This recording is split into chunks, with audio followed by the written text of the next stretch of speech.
Minha própria filha organizou um jantar elegante para celebrar sua promoção. Ela me olhou e disse: "Não desça, mãe, você me envergonha." E como se não bastasse, acrescentou: "Minha sogra vai sentar no seu lugar." Eu apenas sorri. Quando todos estavam à mesa, eu desci. E o que aconteceu? Eu estava parada no corredor do segundo andar da minha própria casa quando ouvi minha filha dizer aquelas palavras. Palavras que eu nunca imaginei que sairiam da boca de alguém que eu gerei, alimentei, vesti e eduquei sozinha por quase 30 anos. "Mãe, não desça, você me envergonha." Clarice estava na entrada do meu quarto, vestida com um terno cinza chumbo impecável, cabelo preso num coque baixo tão perfeito que parecia ter sido esculpido. Ela segurava uma taça de espumante pela haste, e seus olhos, aqueles olhos castanhos que herdou do pai, me olhavam com uma frieza que eu nunca tinha visto antes. Não era raiva, era pior, era desprezo. "Você ouviu o que eu disse?" Ela repetiu, a voz baixa mas cortante, como se estivesse dando uma bronca numa funcionária incompetente. "Fique aqui em cima. Os convidados estão chegando e eu não posso arriscar você aparecer daquele jeito." Daquele jeito. Olhei para mim mesma. Eu estava com meu vestido de viscose verde-oliva, o que eu tinha de melhor. Simples, é verdade, mas limpo, bem passado, digno. Meu cabelo grisalho estava penteado, preso num rabo de cavalo baixo. Eu tinha até passado um batom rosado discreto. "Clarice, essa é a minha casa", comecei a dizer, mas ela me cortou com um gesto impaciente da mão, fazendo o líquido dourado da taça balançar perigosamente. "Tecnicamente é sua, sim, mas hoje à noite ela precisa parecer apropriada." Ela olhou ao redor do meu quarto com aquela expressão que eu conhecia bem, o mesmo olhar que ela dava quando passava por lojas que considerava muito populares. "E você também precisa parecer apropriada, mãe. Mas como isso não vai acontecer?" Ela deu de ombros. Foi nesse momento que ouvi passos subindo a escada. Uma mulher surgiu atrás da minha filha. Edilene, a sogra dela. 60 anos, cabelo tingido num louro acinzentado sofisticado, vestido de seda cor de vinho que provavelmente custava mais que meu aluguel de 3 meses quando eu era costureira.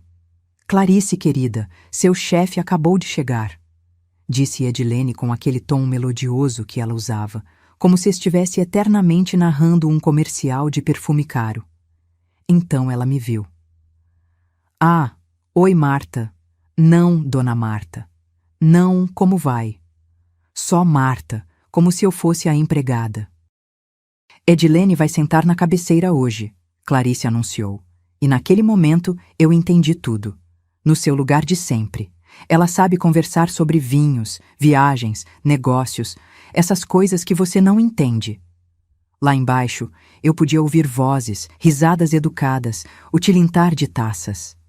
A casa que eu tinha construído tijolo por tijolo, literalmente, estava cheia de estranhos elegantes, comemorando o sucesso da minha filha. E eu estava sendo trancada no meu próprio quarto como uma parente louca que precisa ser escondida. "Então é assim?" perguntei, e minha voz saiu mais firme do que eu esperava. "Você vai me trancar aqui enquanto finge que eu não existo?" Clarice suspirou, como se eu estivesse sendo difícil. "Não seja dramática. É só por hoje. Amanhã você pode voltar à sua rotina normal. Mas hoje é importante para mim, mãe. E eu não posso deixar você estragar." Edilene pôs a mão no ombro da minha filha num gesto de solidariedade. "Clarice trabalhou tanto para chegar até aqui. Tenho certeza que você entende, Marta." Elas me olhavam, as duas, esperando que eu baixasse a cabeça, fechasse a porta e desaparecesse. E foi aí que eu sorri. Um sorriso pequeno, tranquilo. O tipo de sorriso de quem sabe exatamente o que vai fazer. "Tudo bem", eu disse. "Não vou descer."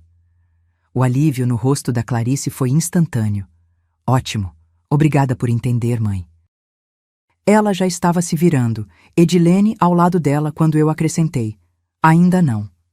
Elas pararam. Clarice olhou para trás. "Como assim?" "Eu disse que não vou descer ainda, mas quando eu descer..." Deixei a frase no ar, aquele sorriso ainda nos meus lábios. Quando eu descer, querida, você vai desejar ter me deixado ficar aqui em cima. Vi a confusão no rosto dela, a irritação, mas também um lampejo de medo. Elas desceram. Fechei a porta do quarto devagar e me sentei na beirada da minha cama. Aquela cama de casal que eu dividia com Benedito há 40 anos, antes dele partir e me deixar sozinha com uma menina de 8 anos e uma pilha de contas para pagar. Da janela do meu quarto, eu podia ver os carros de luxo estacionados na frente da casa. Um BMW preto, um Audi prata, um Mercedes branca.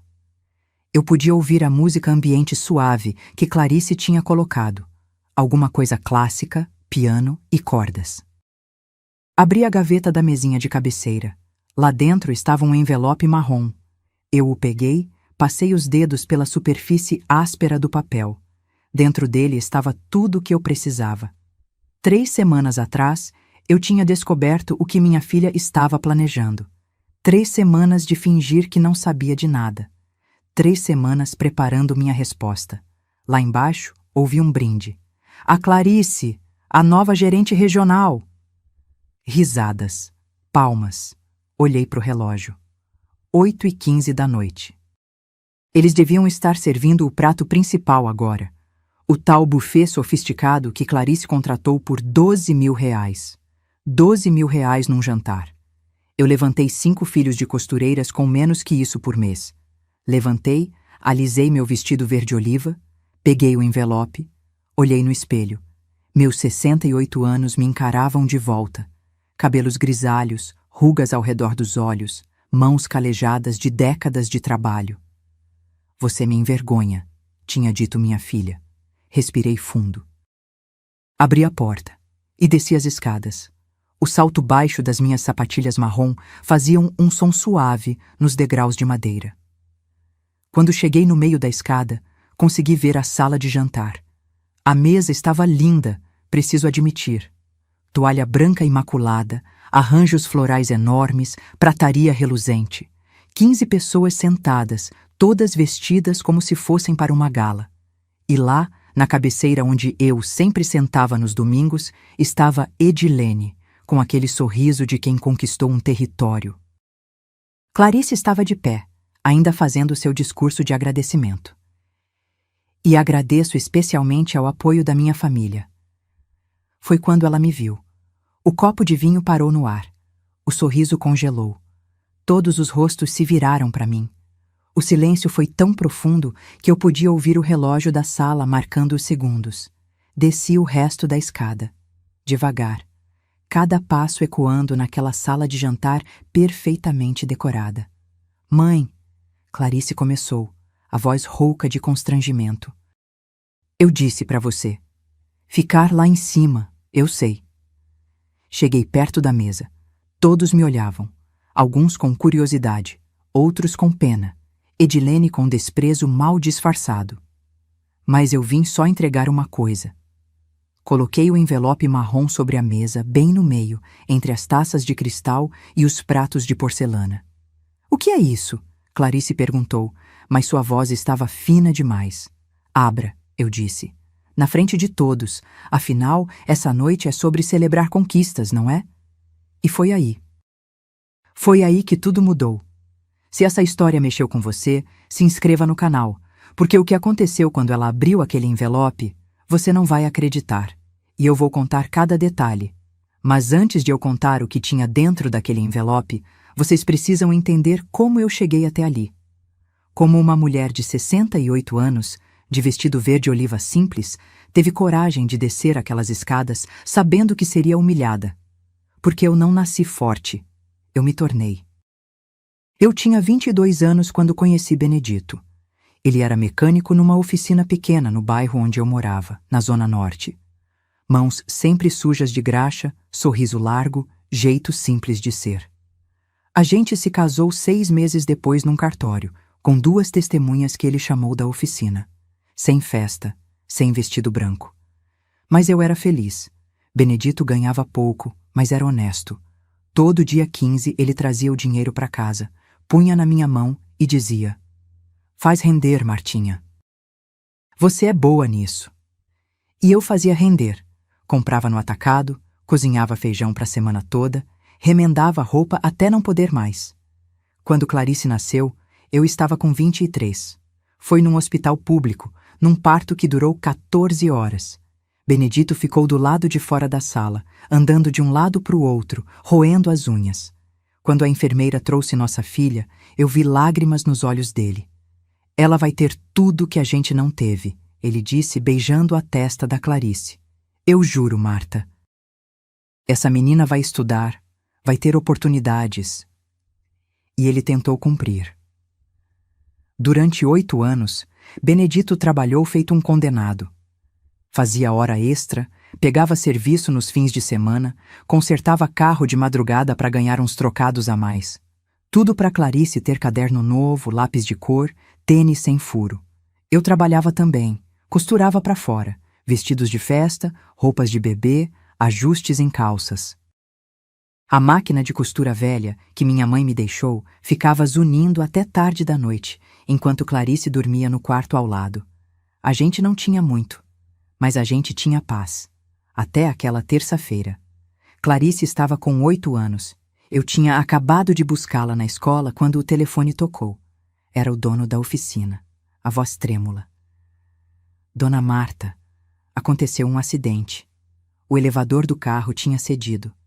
Benedito estava embaixo, fazendo manutenção. 43 anos. Morreu na hora. Eu não lembro direito dos dias que se seguiram. Lembro de gente entrando e saindo da minha casa. Lembro de Clarice me perguntando onde estava o pai. Lembro de sentar no velório e não conseguir chorar, porque se eu começasse, tinha medo de nunca parar. A oficina pagou indenização. 180 mil reais. Parecia uma fortuna naquela época. Minha irmã mais velha, Gilda, veio me visitar 3 dias depois do enterro. Guarda esse dinheiro direito, Marta, ela disse, sentada na minha cozinha minúscula. Põe na poupança, você e a Clarice vão precisar. Mas eu olhei para minha filha. Ela estava brincando com uma boneca no chão da sala, aquela boneca que o pai tinha dado no último aniversário dela. E eu pensei, quanto tempo 180 mil reais duram? 5 anos? 10, se eu for muito cuidadosa? E depois? A gente volta para a miséria? Não, eu decidi que não. Peguei metade daquele dinheiro, 90 mil reais, e guardei numa conta separada. Aquilo era sagrado. Era para criar a Clarice, para comida, roupa, escola, remédio. Para ela crescer com dignidade, como o Benedito queria. Os outros 90 mil, esses eu ia fazer trabalhar. Tinha uma salinha comercial para alugar perto do mercado municipal. 30 metros quadrados, cheiro de mofo, janela quebrada. O dono queria 15 mil de entrada.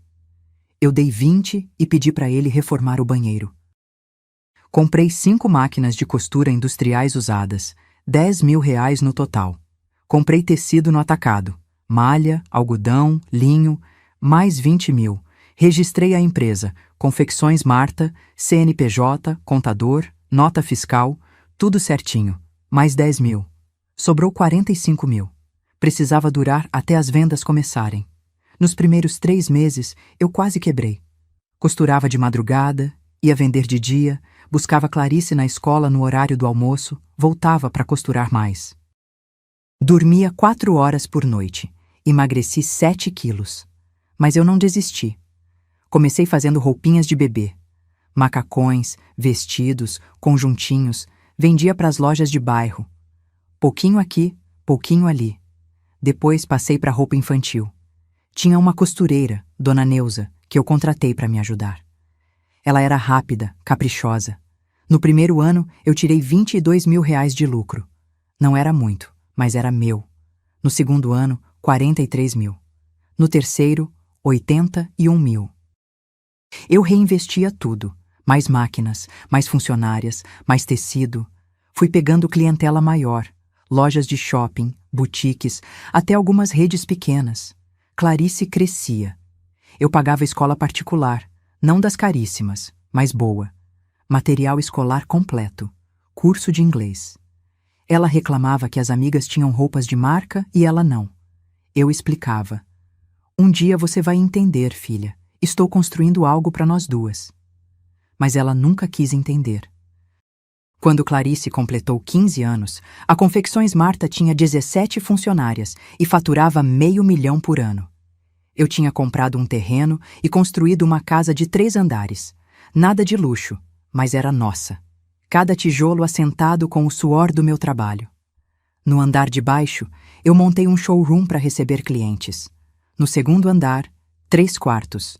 No terceiro, meu refúgio, meu quarto, meu banheiro, meu espaço. Clarice ganhou o quarto maior do segundo andar. Pintei de lilás como ela pediu. Comprei uma cama nova, guarda-roupa de porta de correr, escrivaninha para estudar. Não é tão grande quanto o quarto da Amanda, ela disse no dia da mudança. Amanda era a amiga rica dela. Engoli a resposta que queria dar. Quando Clarice entrou na faculdade, administração numa particular boa, eu paguei cada centavo. R$4.200 por mês. Durante 5 anos. Foram R$126.000 no total. Ela se formou e conseguiu estágio numa empresa de tecnologia. Salário baixo, 1.800. Ela reclamava que não dava para nada. Comprei um carro para ela. Honda Civic Prata. 0 quilômetro. R$135.000 à vista. Obrigada, mãe, ela disse, mas já estava olhando o celular, mandando foto para os amigos. Quando Clarice decidiu morar sozinha, aos 24, eu comprei um apartamento de 2 quartos num condomínio com portaria. R$420.000. Mobiliei. Comprei geladeira, fogão, máquina de lavar. Mais 50.000. Agora eu tenho minha independência, ela disse, como se aquilo fosse conquista dela. Aos 27, Clarice conheceu Rodrigo. Filho de empresários, MBA no exterior, carro importado. O casamento foi no clube mais chique da cidade, vestido de noiva de estilista, buffet de 150 pessoas. Decoração com flores importadas, R$180.000, o mesmo valor da indenização que me fizeram viúva. E em nenhum desses momentos, minha filha parou para perguntar: Mãe, como você conseguiu isso tudo? Quanto você trabalhou? Quanto você sacrificou? Porque para ela eu era só a mãe. A mulher que devia dar, providenciar, pagar. 15 anos depois de abrir aquela salinha de 30 metros quadrados, a Confecções Marta valia R$2.300.000. Tinha 42 funcionárias. Fornecia para redes grandes em 3 estados. E minha filha, gerente regional ganhando 18.000 por mês, tinha vergonha de mim. Então, quando eu coloquei aquele envelope na mesa, na frente daqueles estranhos elegantes, não era só raiva. Era justiça. Clarice olhava para o envelope como se fosse uma cobra prestes a dar o bote. Os dedos dela tremiam ligeiramente quando ela estendeu a mão para pegar, mas eu ainda não tinha terminado de falar. Sabe o que tem de engraçado? Eu disse, e minha voz ecoou naquela sala de jantar silenciosa. Eu passei 30 anos da minha vida construindo um futuro para você. 30 anos acordando às 5 da manhã, costurando até meia-noite, pulando o almoço para economizar, usando a mesma roupa durante anos. E você cresceu achando que isso era obrigação minha. Um dos convidados, um homem de terno azul marinho que devia ser o tal chefe dela, pigarreou desconfortável. Mas ninguém se mexeu. Era como se todos estivessem paralisados, esperando o próximo ato de uma peça de teatro. Edilene tentou intervir com aquela voz adocicada dela. Marta, talvez não seja o momento apropriado para... Apropriado? Eu virei para ela. A senhora acha apropriado chamar de popular a decoração da minha casa? Apropriado sugerir que minhas cortinas de linho, que eram da minha sogra, que me acolheu quando eu fiquei viúva, eram coisa de pobre? Apropriado tomar o meu lugar na cabeceira da minha mesa? Edilene ficou branca. Algumas pessoas ao redor da mesa trocaram olhares. Clarice fechou os olhos por um segundo, como se estivesse orando para que o chão se abrisse e a engolisse. Mãe, Por favor, ela sussurrou. Por favor, o quê, Clarice? Por favor, fique quieta. Por favor, volte lá para cima e finja que não existo.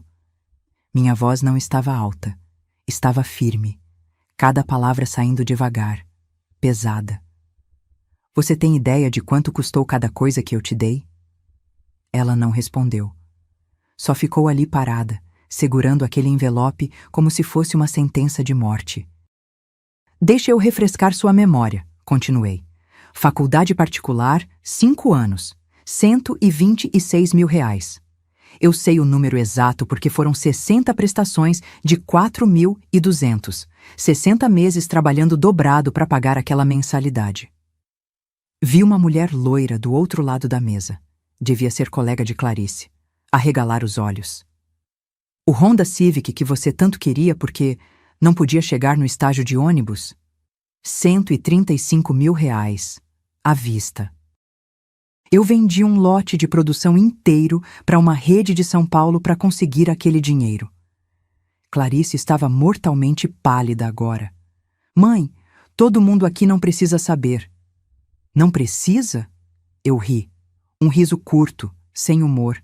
Mas todo mundo aqui precisa saber que você é gerente regional, que você é bem-sucedida, que você conseguiu subir na vida. Só não podem saber que foi eu quem pagou cada degrau dessa escada, né? Rodrigo, o marido dela, estava sentado 2 cadeiras à esquerda. Ele olhava para o prato como se quisesse desaparecer dentro dele.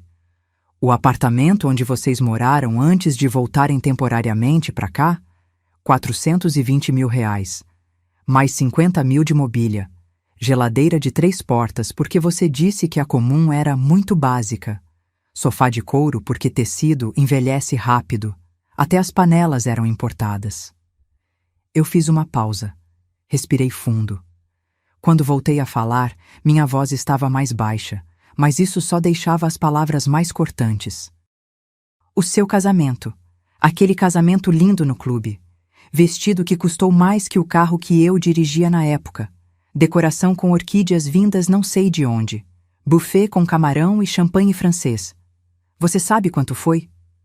Clarice apertou os lábios. Não ia responder. Então eu respondi por ela. R$ 180 mil.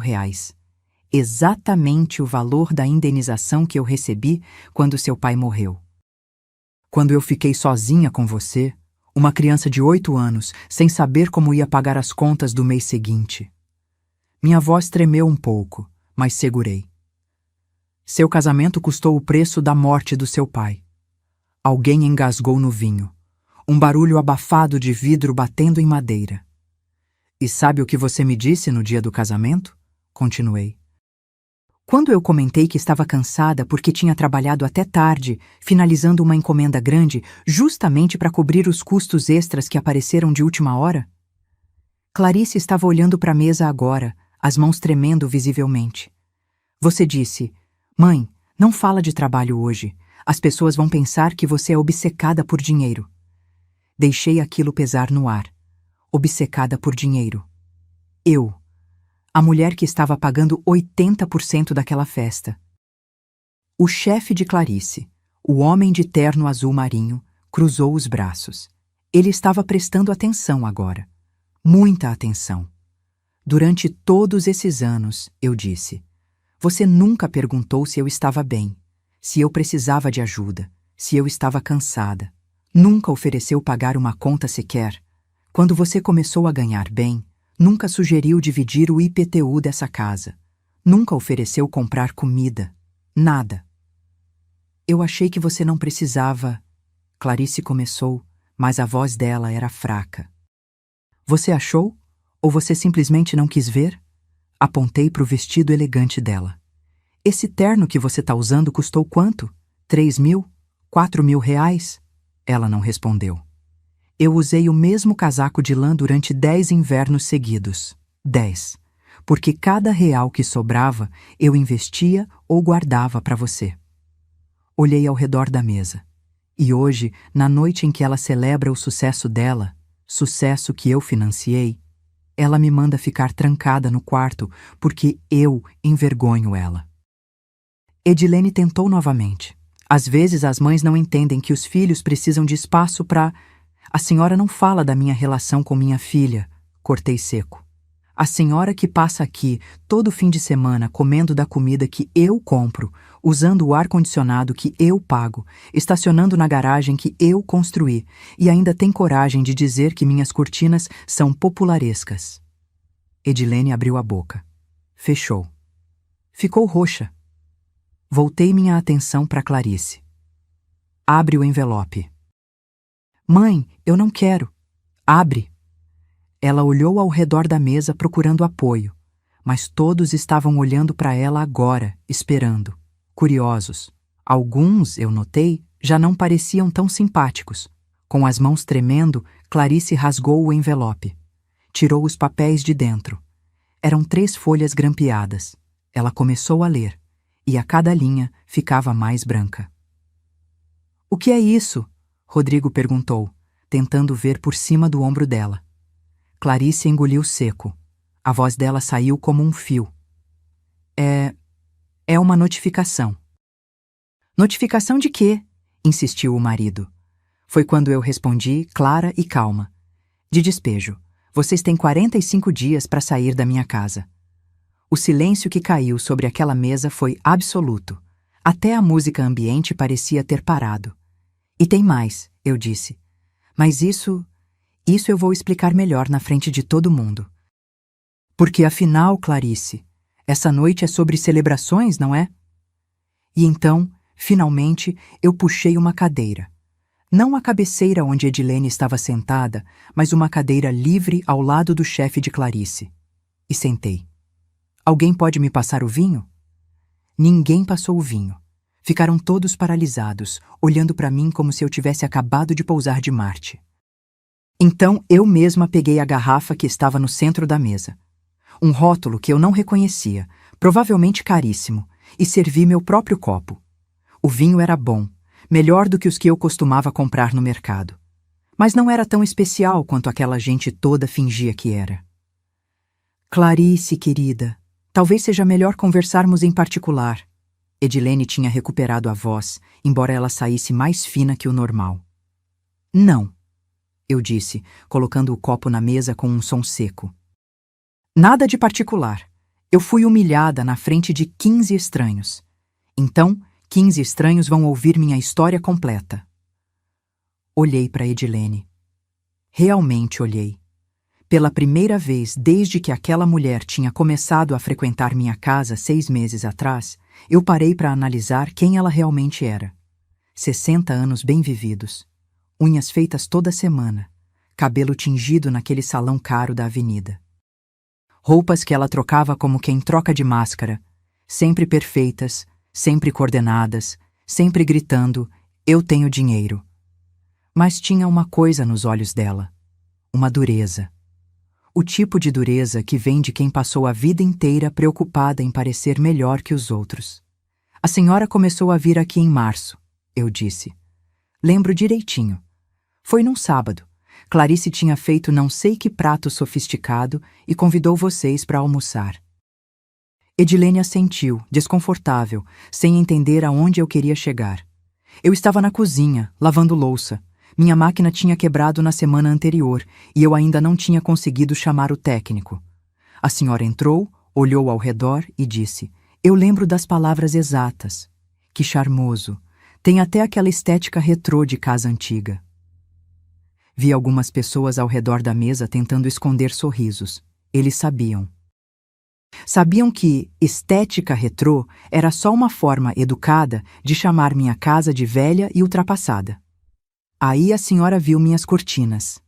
Apontei para as janelas da sala de jantar, onde as cortinas de linho bege estavam amarradas nas laterais. Eram da minha sogra, Dalva. Ela costurou à mão em 1985, quando essa casa ainda estava sendo construída. Cada ponto feito com cuidado. Dalva morreu 3 anos depois, mas deixou essas cortinas para mim. Disse que era para eu lembrar que família é tecida devagar, com paciência. Minha voz ficou mais dura. A senhora olhou para as cortinas e disse, nossa, Marta, que coisa mais tradicional, Mas tradição às vezes envelhece mal, né? No meu apartamento, eu só uso persianas automatizadas. Muito mais prático e moderno. Edilene mexeu no colar de pérolas.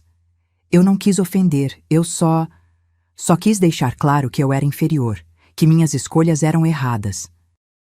Que minha casa, que eu construí tijolo por tijolo, não era boa o suficiente.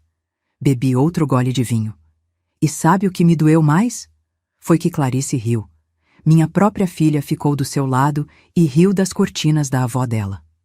Clarice estava com o rosto vermelho agora. Mãe, eu não ri para te magoar, foi só que você achou engraçado. Achou engraçado que sua mãe ainda tinha cortinas velhas.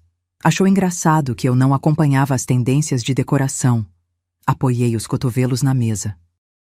Mas sabe o que eu achei engraçado? É que essas cortinas antigas foram costuradas com o mesmo tecido que eu usei para fazer os primeiros macacões de bebê que vendi. Linho de qualidade, resistente, duradouro. Peguei o guardanapo e limpei os lábios devagar antes de continuar. Depois daquele dia, Edilene começou a vir aqui toda semana, sempre com algum comentário, sempre com alguma sugestão de melhoria. Fiz aspas no ar com os dedos. A geladeira era muito antiga. A televisão era pequena demais. O sofá era desconfortável. Os quadros nas paredes eram sem graça. O chefe de Clarice, Dr. Humberto, eu tinha ouvido alguém chamá-lo, estava inclinado para frente agora, realmente interessado. Um dia, eu estava mostrando para Clarice umas fotos antigas, fotos de quando ela era bebê, do Benedito, da primeira loja que eu abri. E Edilene passou, olhou e disse: Ai, que nostalgia, né? Mas vocês têm que viver o presente, não o passado. Pausei. Como se minhas memórias fossem algo vergonhoso. Como se o trabalho que me trouxe até aqui fosse algo para ser esquecido. Edilene estava visivelmente irritada agora. Eu sempre fui educada com você, Marta. Nunca fui direta. Exatamente, nunca foi direta, porque gente como a senhora não precisa ser direta. Vocês têm o veneno da educação, sorriem enquanto enfiam a faca. Virei para Clarice. E você aprendeu direitinho com ela, não foi? Aprendeu a ter vergonha da mãe que te criou sozinha. Da mãe que trabalhou feito uma mula para te dar tudo que essa mulher aqui deu pro filho dela. Rodrigo finalmente falou, a voz baixa.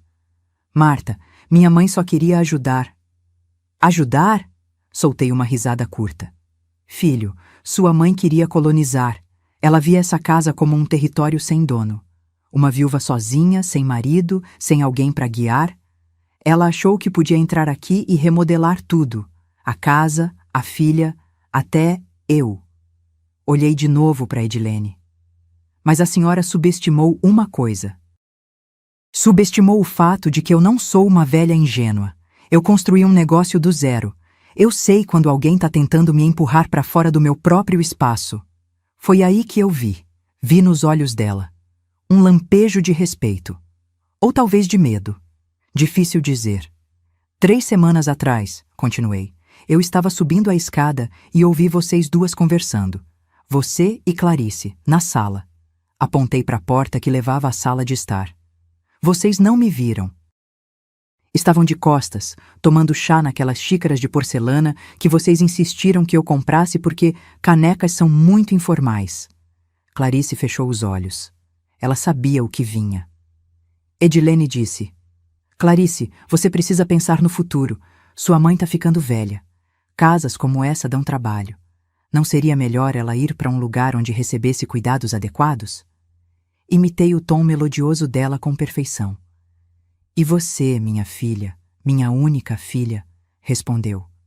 Eu sei. Mas como eu convenço ela sem parecer má filha? O silêncio era tão pesado que parecia sólido. Aí, Edilene, essa conselheira maravilhosa disse: Você não precisa convencer. Você só precisa de uma procuração de saúde. Com a idade dela, qualquer juiz concorda que ela precisa de supervisão. E aí você faz o que precisa ser feito pelo bem dela. 2 mulheres ao lado esquerdo da mesa trocaram olhares chocados. Foi nesse momento, eu disse, olhando direto para os olhos da minha filha. Que eu entendi que você não tinha vergonha de mim só pelos meus vestidos simples. Você queria me apagar, me internar, me tirar do caminho, para ficar com minha casa, com meu espaço, com minha vida. E foi quando Clarice finalmente quebrou. As lágrimas desceram pelo rosto de Clarice, borrando a maquiagem perfeitamente aplicada. Mas eu não senti pena. Não ainda.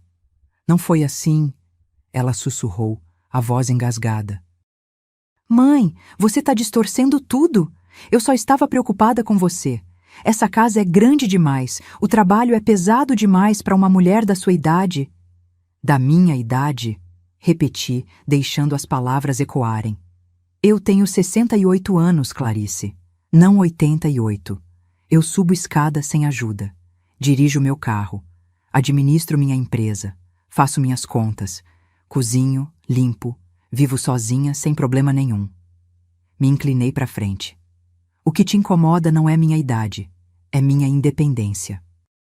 Rodrigo colocou a mão no ombro da esposa, mas ela se afastou, limpando o rosto com o guardanapo de linho. Depois daquela conversa que eu escutei, continuei, fiquei quieta, não confrontei vocês, porque eu precisava ter certeza, precisava saber até onde vocês estavam dispostos a ir. Olhei ao redor da mesa. E aí, 2 semanas atrás, Clarice recebeu a notícia da promoção. Dr. Humberto se ajeitou na cadeira. Ele parecia desconfortável agora, como se estivesse começando a conectar os pontos. Gerente regional, eu disse. 18 mil reais por mês, um cargo importante. E eu fiquei genuinamente feliz por ela. Eu liguei, parabenizei, perguntei se ela queria comemorar. Ofereci fazer um almoço especial no domingo. Clarice mantinha os olhos baixos, fixos no prato de comida intocado. Mas ela disse que não, que ia fazer algo mais adequado ao momento. E quando eu perguntei o que seria, ela respondeu: um jantar elegante, mãe, com meu chefe, alguns executivos da empresa. Gente importante. Fiz uma pausa. Gente importante, como se eu não fosse. Uma mulher ruiva do outro lado da mesa, ela tinha se apresentado como Patrícia, da área financeira, murmurou algo para o homem ao lado dela. Ele balançou a cabeça, reprovando. Eu disse que ajudaria. Ofereci cozinhar. Eu faço um pernil assado que derrete na boca. Farofa que é elogiada até por chefe de restaurante. Pudim de leite que ganha de qualquer sobremesa francesa. Sorri, mas não tinha alegria naquele sorriso. Mas Clarice disse, não, mãe, eu vou contratar um buffet profissional. Esse jantar precisa ser impecável. Impecável, como se minha comida fosse manchada. Nos dias seguintes, ela contratou decoradores, gastou 12 mil reais só em flores e arranjos. 12 mil. Deixei o número pesar. Eu criei ela com menos que isso por mês durante anos. Mas tudo bem, era o dinheiro dela, a conquista dela. Eu respeitei. Olhei para os arranjos florais absurdos espalhados pela sala. Orquídeas brancas enormes, lírios, não sei mais o quê. Bonitos, sim, mas sem alma. No dia do jantar, eu me arrumei. Coloquei meu vestido verde-oliva. Não é Chanel, não é Dior. Comprei numa loja de departamento por 300 reais, mas é limpo, bonito, decente. Passei a mão pelo tecido. Prendi meu cabelo. Passei batom. Coloquei os brincos de pérola falsa que ganhei da Dalva anos atrás. Me olhei no espelho e pensei, tô apresentável. Edilene mexeu no copo de vinho, evitando meu olhar. Desci as escadas. Os primeiros convidados já tinham chegado. Eu ia cumprimentar, me apresentar, ser a mãe orgulhosa da gerente regional, mas Clarice me interceptou no meio da escada. Respirei fundo. E foi aí que ela disse. Todos estavam pendendo de cada palavra agora. Até o pessoal do buffet, que tinha parado de circular com as travessas, estava parado nas beiradas da sala, ouvindo. Mãe, não desça. Repeti as palavras exatas. Você me envergonha. Ouvi alguém inalar forte. Uma das convidadas levou a mão à boca. Eu perguntei por quê. E sabe o que ela respondeu? Virei para Clarice. Repete. Repete para todo mundo ouvir o que você disse. Clarice sacudiu a cabeça, chorando mais forte agora. Não? Então eu repito. Olhei para os convidados. Ela disse: Você não tem classe para isso, mãe. Essas pessoas são diferentes. Elas falam de vinhos importados, viagens internacionais, restaurantes que você nem sabe pronunciar o nome.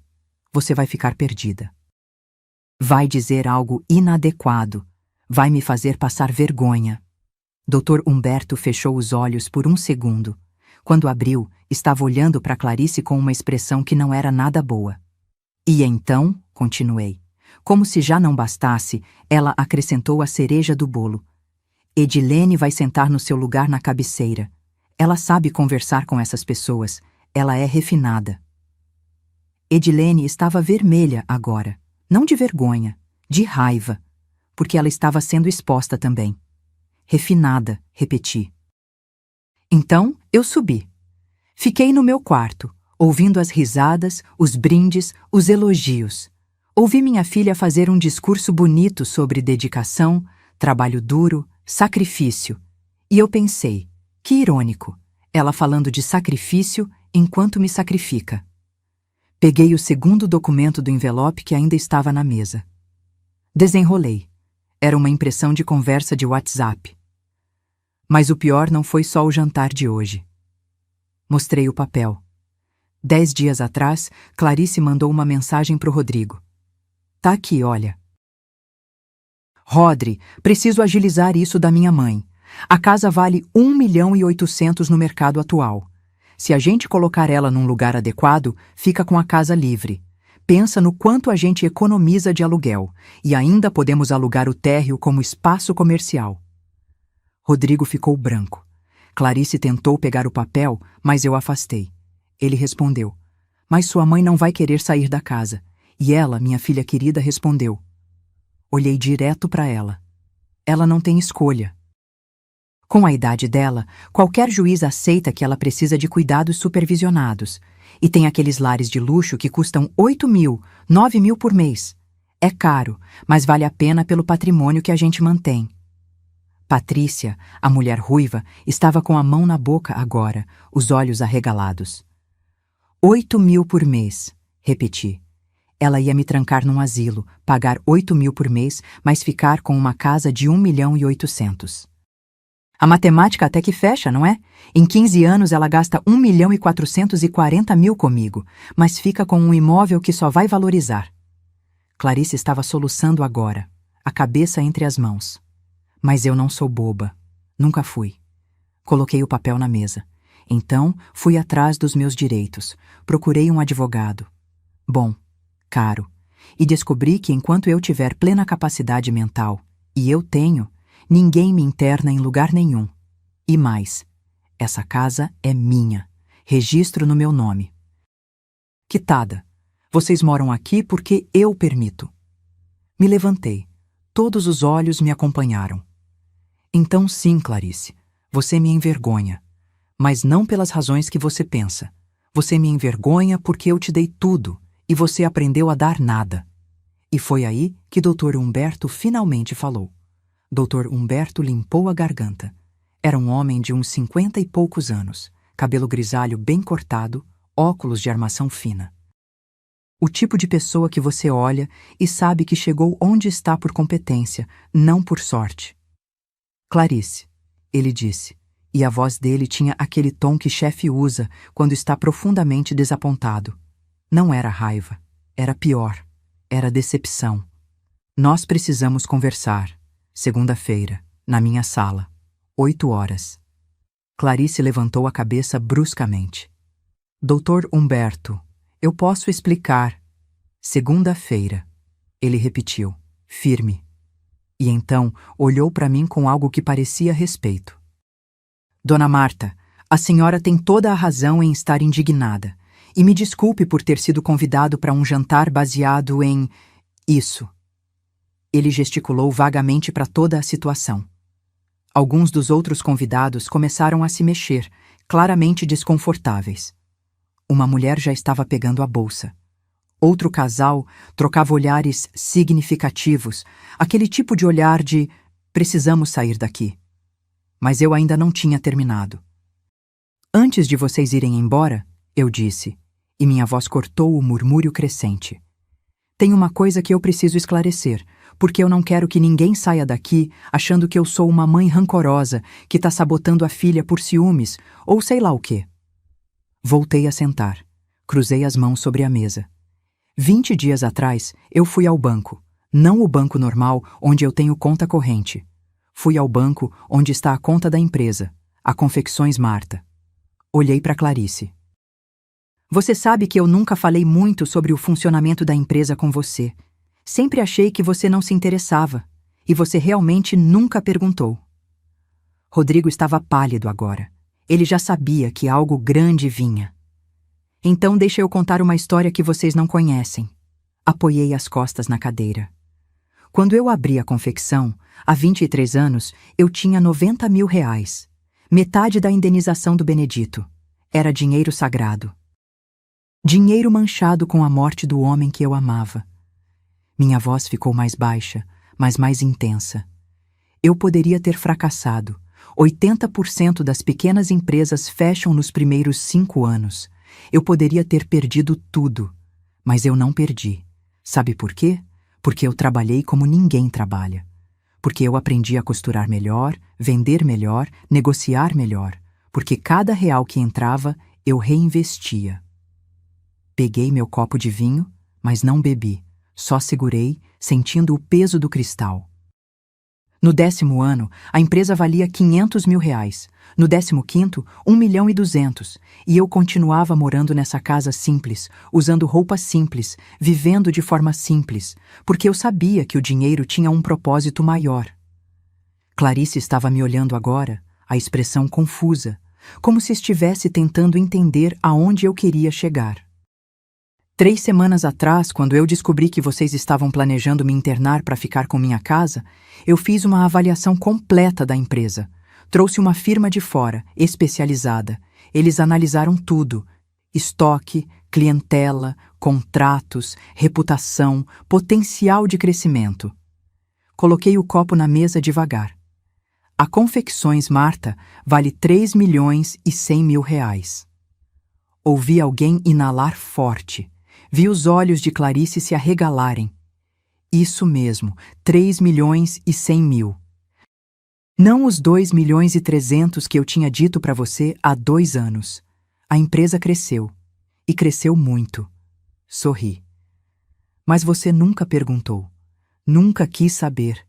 Porque para você, eu era só a mãe que pagava as contas, não uma empresária.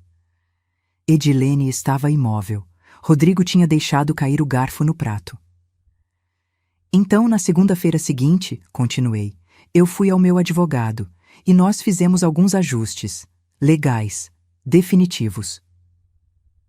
Peguei o 3º documento do envelope. Esse aqui é a escritura de doação de 60% das ações da Confecções Marta. Clarice se animou. Por um segundo idiota, ela achou que estava recebendo a empresa. Doação para uma fundação que eu criei. Chama-se Fundação Benedito Alves de Apoio a Viúvas Empreendedoras. Deixei isso afundar. Ela vai ajudar mulheres que ficaram sozinhas, como eu fiquei, a abrir seus próprios negócios. Vai dar microcrédito, mentorias, cursos. Tudo que eu não tive e tive que aprender sozinha. Patrícia, a mulher ruiva, estava sorrindo agora. Um sorriso pequeno, mas genuíno. Os outros 40% ficam comigo. Eu continuo administrando, continuo ganhando meus dividendos. Atualmente, isso dá cerca de R$ 22 mil por mês. Olhei para Clarice. Mais do que seu salário de gerente regional. O golpe acertou. Vi nos olhos dela. E a casa? Rodrigo perguntou, a voz rouca. A casa? Suspirei. A casa foi difícil, porque eu construí cada cômodo pensando em família. Pensando que um dia minha filha traria meus netos para visitar a avó, que a gente faria almoços de domingo, ceias de Natal, que essa casa seria o porto seguro para todo mundo. Minha voz tremeu um pouco, a primeira vez na noite inteira. Mas vocês transformaram minha casa em território de guerra. Transformaram meu lar em algo do qual vocês queriam me expulsar. Respirei fundo. Então eu vou vender. Clarice soltou um som estrangulado. Mãe, não.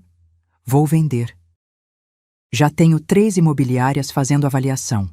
O valor médio é R$ 1.850.000. Metade desse dinheiro vai ser doado para instituições de caridade que cuidam de idosos abandonados por famílias. Olhei direto nos olhos dela. A outra metade eu uso para viver com dignidade. Já achei um apartamento lindo de 2 quartos num condomínio com portaria, academia, salão de festas, 3.800 de aluguel. Perfeitamente dentro do meu orçamento. E nós? Rodrigo perguntou. Vocês têm 45 dias para sair. Tá tudo no papel que Clarice está segurando. Notificação formal de despejo. Entregue hoje na frente de testemunhas. Gesticulei para os convidados. 15 testemunhas, para ser exata. Dr. Humberto deu um sorriso pequeno. Ele entendia a estratégia quando via uma. Depois que vocês saírem, a imobiliária assume. Casa fica à venda. Processo limpo, legal, documentado. Peguei minha bolsa que estava no chão ao lado da cadeira. De dentro, tirei mais um papel. E tem isso aqui também. Era uma foto. Impressa. Colorida. Lembram que eu disse que 3 semanas atrás eu ouvi vocês conversando sobre me internar? Mostrei a foto. Era de Clarice e Edilene, sentadas na minha sala tomando chá. A foto tinha sido tirada da escada. Eu gravei a conversa inteira.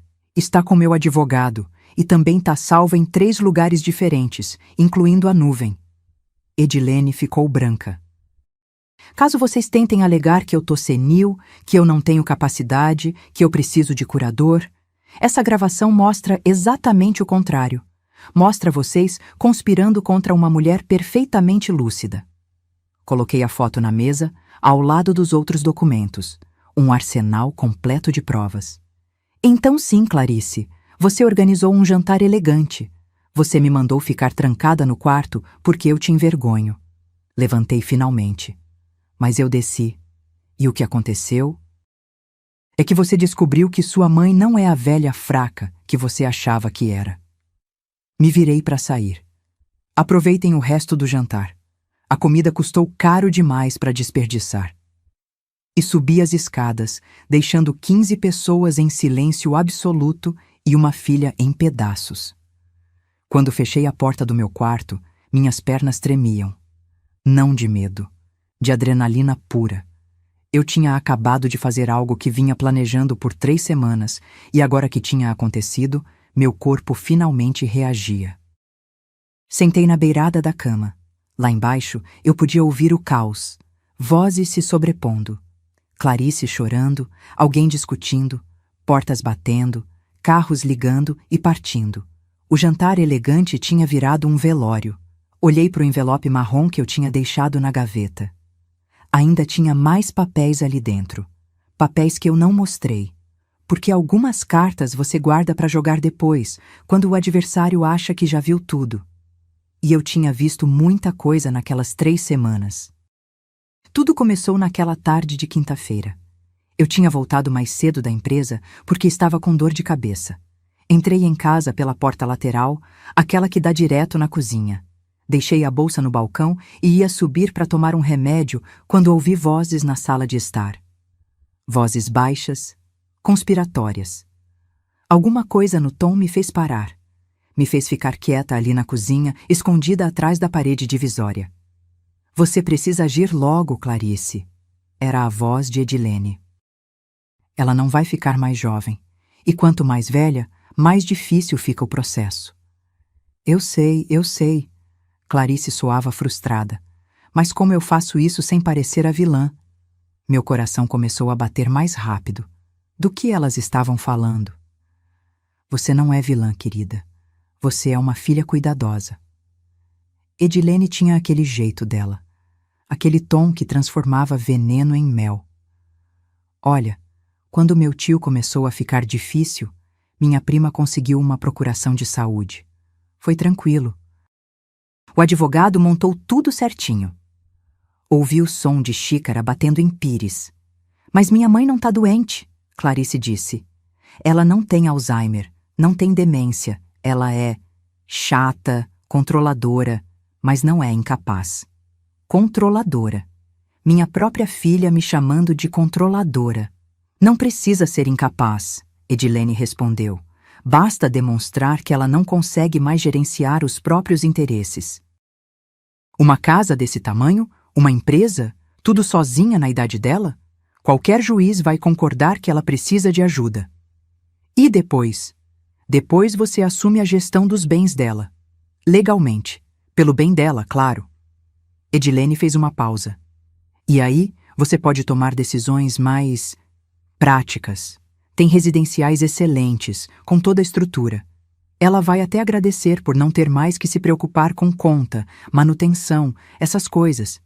Meu estômago revirou. Quanto custa esses lugares? Clarice perguntou. Os bons? 8, 9 mil por mês. Mas pensa no que você economiza. Essa casa vale pelo menos 1.800.000 no mercado. Vocês podem alugar, vender uma parte, fazer o que quiser. E ainda sobra para cuidar dela confortavelmente. Foi aí que eu entendi. Entendi tudo. Minha filha não estava preocupada comigo. Estava preocupada com meu patrimônio. A empresa também... Clarice começou, hesitante. Também entra na curatela se você conseguir. Edilene soava animada agora. Imagina, Clarice. Você gerenciando tudo, sem ter que pedir permissão, sem ter que ouvir sermão de como as coisas eram feitas no tempo dela. Elas riram. As duas riram. Subi a escada sem fazer barulho. Entrei no meu quarto. Tranquei a porta. E pela primeira vez em 20 anos, desde que Benedito morreu, eu chorei de desespero. Mas as lágrimas duraram só 10 minutos, porque depois dos 10 minutos, a empresária em mim acordou. A mulher que tinha transformado 90 mil reais em 3 milhões não ia ser derrotada pela própria filha. Limpei o rosto, peguei meu celular, liguei para o Dr. Tavares, meu advogado há 15 anos. Doutor, preciso marcar uma reunião urgente, amanhã, se possível. Na sexta-feira de manhã, eu estava no escritório dele. Contei tudo. Ele ouviu em silêncio, fazendo anotações num bloco amarelo. Dona Marta, ele disse quando terminei, a senhora tem alguma prova do que está me contando? Não. Mas posso conseguir. Ele pensou por um momento. Gravações em ambiente particular são complicadas juridicamente, mas se a senhora se sentir ameaçada na própria casa... Ele me olhou por cima dos óculos. Seria uma medida de autopreservação. Entendi o recado. Comprei um gravador pequeno naquela mesma tarde, daqueles discretos, do tamanho de um isqueiro. Comecei a carregá-lo no bolso sempre que Clarice ou Edilene estavam em casa. Levou 4 dias até eu conseguir o que precisava. Foi num domingo. Edilene tinha vindo almoçar. Depois da comida, enquanto eu fingia estar tirando uma soneca, elas ficaram na varanda conversando. Eu tinha deixado o gravador escondido entre os vasos de samambaia. A gravação durou 23 minutos. Elas discutiram valores, advogados, estratégias. Edilene até indicou um especialista em questões de curatela que podia agilizar o processo. Na segunda-feira, voltei ao Dr. Tavares com a gravação. Ele ouviu tudo. Quando terminou, balançou a cabeça. Isso é suficiente, mais que suficiente. Ele tirou os óculos e me olhou sério. Dona Marta, a senhora precisa agir agora. Se ela der entrada num processo de interdição antes, mesmo sem fundamento, vira uma batalha jurídica longa e cara. O que eu faço? Primeira coisa, avaliação psiquiátrica completa. Eu indico um profissional. A senhora faz todos os testes, documenta que está plenamente capaz. Segunda, protege seus bens. Testamento atualizado, doações estratégicas, se for o caso. Terceira, notificação de despejo. Se ela mora na sua casa sem pagar aluguel, você tem todo o direito. Fiz tudo, cada passo. A avaliação psiquiátrica levou uma manhã inteira.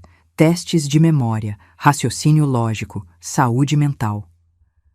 O laudo saiu 5 dias depois. Paciente apresenta plenas capacidades cognitivas e emocionais. Não há indícios de demência, alterações de personalidade ou incapacidade para a gestão da própria vida. Atualizei meu testamento. Criei a fundação, transferi as ações, cada documento assinado, reconhecido em cartório, registrado, e então preparei a notificação de despejo. Dr. Tavares me aconselhou: entregue num momento público, com testemunhas. Assim não tem como ela alegar coação ou que a senhora não estava lúcida. Um momento público, repeti. Foi quando Clarice anunciou o jantar, e eu sorri. Porque finalmente, depois de 3 semanas de silêncio estratégico, de engolir comentários maldosos, de fingir que não sabia de nada, eu ia virar o jogo. Naquela noite, sentada na minha cama depois de toda a explosão lá embaixo, eu abri o envelope marrom que tinha ficado na gaveta. Dentro tinha mais 3 documentos. Um era a avaliação detalhada da empresa mostrando os 3.100.000 reais. Outro era meu testamento atualizado. E o terceiro? O terceiro era uma cópia de mensagens que Rodrigo tinha mandado para o irmão dele, Gabriel, 2 semanas atrás. Cara, a sogra tá sentada em cima de uma fortuna e nem percebe. A Clarice tá certa. A gente precisa tomar controle antes que ela faça alguma burrada, tipo doar tudo para a igreja. Guardei os papéis de volta. Ainda tinha munição. Porque uma coisa que Clarice nunca entendeu. Não era só minha idade que ela subestimava. Era minha inteligência. Passei a noite toda acordada. Não de ansiedade. De alerta. Como um general que acabou de vencer a primeira batalha, mas sabe que a guerra ainda não terminou. Lá embaixo, a casa tinha ficado em silêncio por volta das 11 da noite. Os convidados tinham ido embora há horas. Ouvi Clarice e Rodrigo discutindo em voz baixa no quarto deles, mas não consegui distinguir as palavras. Depois, silêncio. Dormi por volta das 3 da manhã. Acordei às 6, como sempre. O corpo tem memória. 30 anos acordando cedo para trabalhar não se apagam da noite para o dia. Desci para a cozinha. A sala de jantar ainda estava do jeito que tinha ficado na noite anterior. A mesa linda. Agora uma bagunça de pratos sujos, taças pela metade, guardanapos amassados, as flores caríssimas começando a murchar no calor. 12.000 reais jogados fora. Fiz café, forte, como o Benedito gostava. Sentei na mesinha pequena da cozinha, meu cantinho, e fiquei olhando pela janela. O sol nascendo devagar, pintando o céu de laranja e rosa. Foi aí que Clarice apareceu. Ela estava sem maquiagem, os olhos inchados de tanto chorar. Ainda usava a calça do terno de ontem, mas tinha trocado a blusa por uma camiseta velha. Parecia ter envelhecido 10 anos numa noite. Mãe! A voz dela saiu rouca. Não respondi. Só tomei meu café. Mãe, a gente precisa conversar. Agora você quer conversar. Não olhei para ela. Continuei olhando pela janela. Ontem você queria que eu ficasse trancada no quarto. Que diferença faz um dia?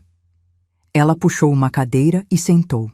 Colocou as mãos sobre a mesa, entrelaçadas, apertando os dedos até ficarem brancos. Eu não sei o que dizer. Então não diga nada. Coloquei a xícara na mesa com cuidado. Você tem 45 dias. Depois disso, se você ainda estiver aqui, chamo a polícia. Você não faria isso. Finalmente olhei para ela, direto nos olhos. Testa. Ela engoliu seco. Viu que eu estava falando sério. Mãe, eu estava confusa. A Edilene. Ela colocou ideias na minha cabeça. Ela disse que seria melhor para você que... Não, cortei. Não coloca a culpa na sua sogra. Você tem 35 anos, Clarice. Você não é criança. Você sabia exatamente o que estava fazendo. Me inclinei para frente. Você ia me internar, me tirar da minha casa, ficar com tudo que eu construí. E ainda ia dormir tranquila, achando que estava fazendo o melhor para mim. As lágrimas dela começaram de novo, mas eu estava vacinada contra aquelas lágrimas. Quantas vezes, perguntei, a voz baixa mas firme. Quantas vezes eu te perguntei se você precisava de ajuda? Se estava tudo bem? Se o dinheiro estava suficiente? E você sempre dizia que sim, que estava tudo ótimo, que você estava se virando. Ela não respondeu. Mas você não estava se virando. Você estava esperando eu ficar velha demais para reagir. Esperando o momento certo para me empurrar para fora da minha própria vida. Não foi assim. Ela tentou. Foi exatamente assim. Levantei. Peguei minha xícara. 45 dias, Clarice. E se eu fosse você, já começava a procurar apartamento. Porque no dia 46 mudo a fechadura. Ia sair da cozinha quando ela disse, a voz desesperada. Dr. Humberto me ligou. Parei. Ele marcou reunião para segunda-feira. Disse que precisa reavaliar minha promoção. A voz dela quebrou. Mãe, eu vou perder tudo. O cargo, a credibilidade, a reputação na empresa. Todo mundo vai saber. Todo mundo que estava naquele jantar vai espalhar. Me virei devagar. E? Ela me olhou como se eu tivesse dado um tapa nela. E? Só isso? Mãe, minha carreira vai acabar. Sua carreira, repeti. Sua carreira que você construiu com o dinheiro que eu ganhei. A faculdade que eu paguei. O carro que eu comprei para você não chegar de ônibus no estágio. O apartamento que eu financiei para você ter independência. Dei um passo em direção a ela. Sua carreira, filha, foi construída em cima do meu sacrifício, e você teve a audácia de ter vergonha de mim. Eu não tive vergonha de você. Ela gritou, ficando de pé. Eu tive vergonha da situação. Você não entende como é pressão no trabalho, expectativas, precisar parecer bem-sucedida. Não entendo. Minha voz saiu mais alta que eu planejava.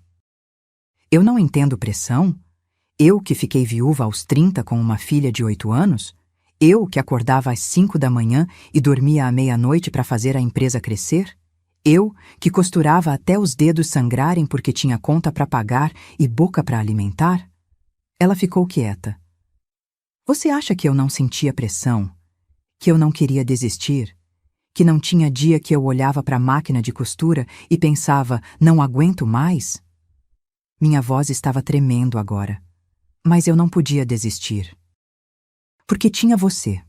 Porque eu tinha prometido para o seu pai, no velório dele, que você ia ter tudo que a gente não teve. Limpei uma lágrima que insistiu em cair. E eu cumpri. Te dei educação, conforto, oportunidades. Te dei tudo. Respirei fundo. Mas não te ensinei a coisa mais importante: gratidão. Clarice estava chorando silenciosamente agora, as lágrimas escorrendo sem som. Então não, continuei, mais calma. Eu não tenho pena da sua carreira.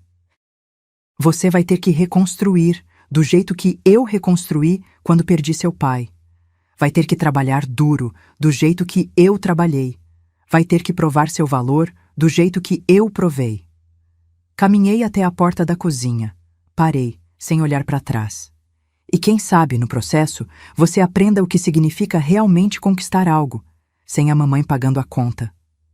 Subi as escadas. Atrás de mim, ouvi o som dela desabando, não num choro delicado. Num choro de quem finalmente entendeu o tamanho da besteira que fez. Mas eu não voltei. Entrei no meu quarto. Tranquei a porta. Sentei na cama. E pela primeira vez em 3 semanas, sorri de verdade. Porque eu tinha feito. Tinha imposto limites. Tinha mostrado que velha não significa fraca, que mãe não significa capacho. Peguei meu celular. Tinha uma mensagem do Dr. Tavares. Dona Marta, os papéis da fundação foram aprovados. Registro saiu hoje. Parabéns. A senhora oficialmente é fundadora e presidente da Fundação Benedito Alves. Olhei para a foto do Benedito na mesinha de cabeceira. Aquela foto antiga, meio desbotada, onde ele está sorrindo com graxa no rosto, segurando a Clarice bebê. Consegui, amor, sussurrei. Nossa filha vai aprender, do jeito difícil, mas vai aprender. E eu acreditava nisso. Porque eu não estava destruindo minha filha. Estava salvando ela. Às vezes, amor significa soltar, significa deixar cair, significa dizer não. E pela primeira vez na vida, eu tinha dito não para Clarice. Não era vingança, era justiça. E justiça, eu tinha aprendido, muitas vezes dói antes de curar. Os próximos dias foram estranhos. Clarice e Rodrigo ficavam no quarto deles a maior parte do tempo. Saíam cedo, voltavam tarde. Quando a gente se cruzava na cozinha ou no corredor, eles desviavam o olhar. Rodrigo tentou falar comigo uma vez. Foi na quarta-feira, 3 dias depois do jantar desastroso. Dona Marta, a senhora não acha que está exagerando? A Clarice errou, eu sei, mas despejo? Tirar tudo dela? Olhei para ele. Realmente olhei. Rodrigo sempre foi bonito, bem educado, o genro que qualquer sogra gostaria de ter. Mas naquele momento eu vi o que ele realmente era. Um homem acostumado a ter tudo resolvido.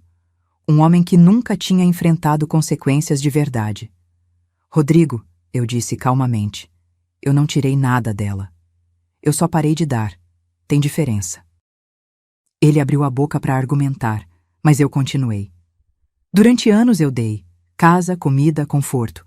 Vocês moravam aqui temporariamente há quanto tempo mesmo? 2 anos e meio.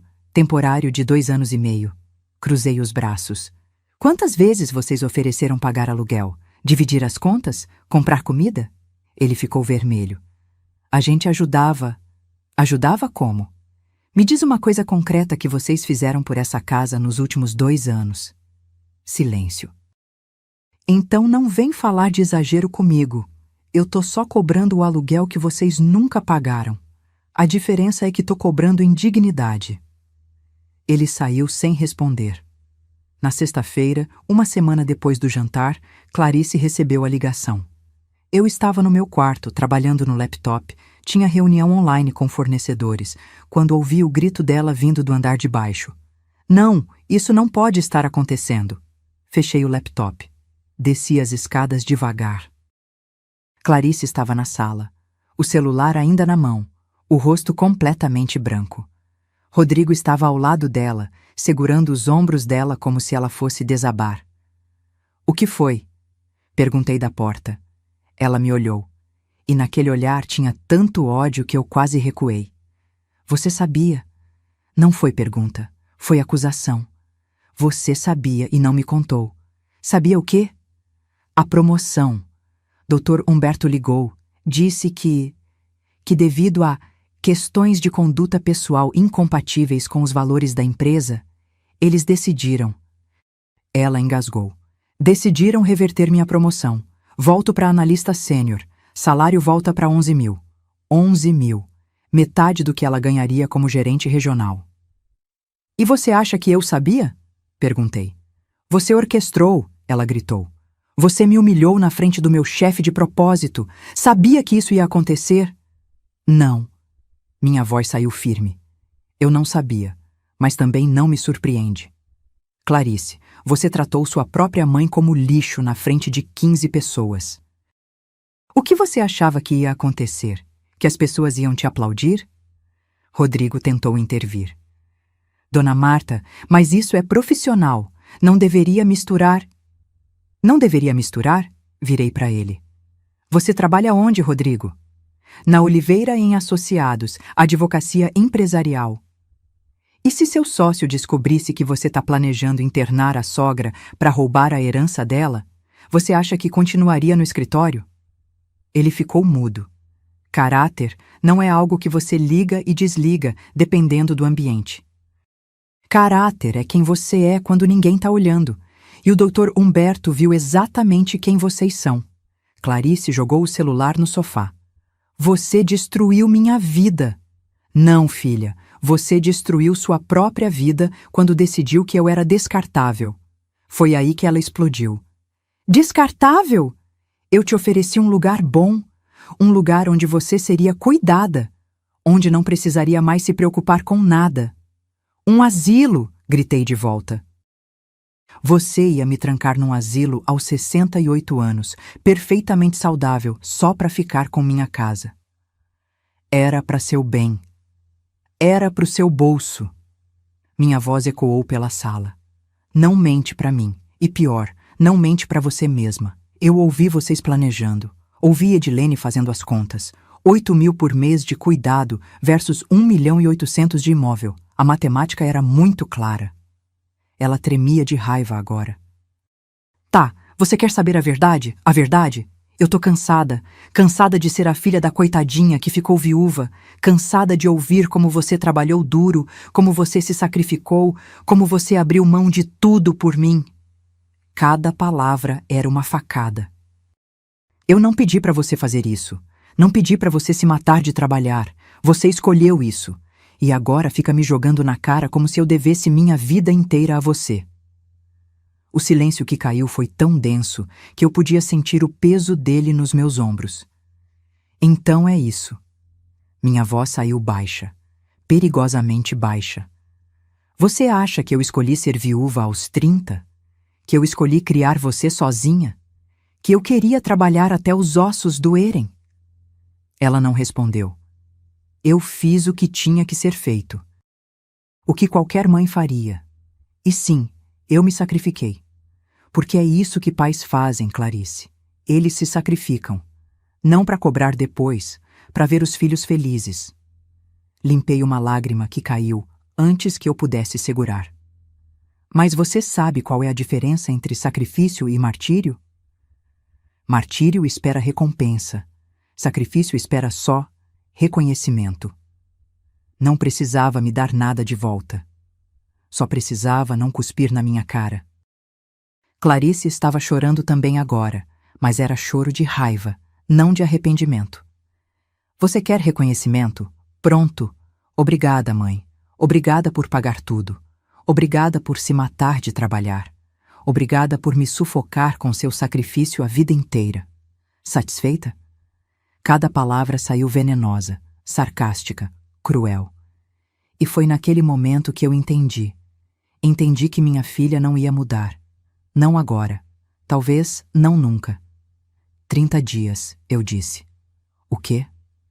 30 dias, não 45. Quero vocês fora daqui em 30 dias. Vou falar com um advogado hoje ainda.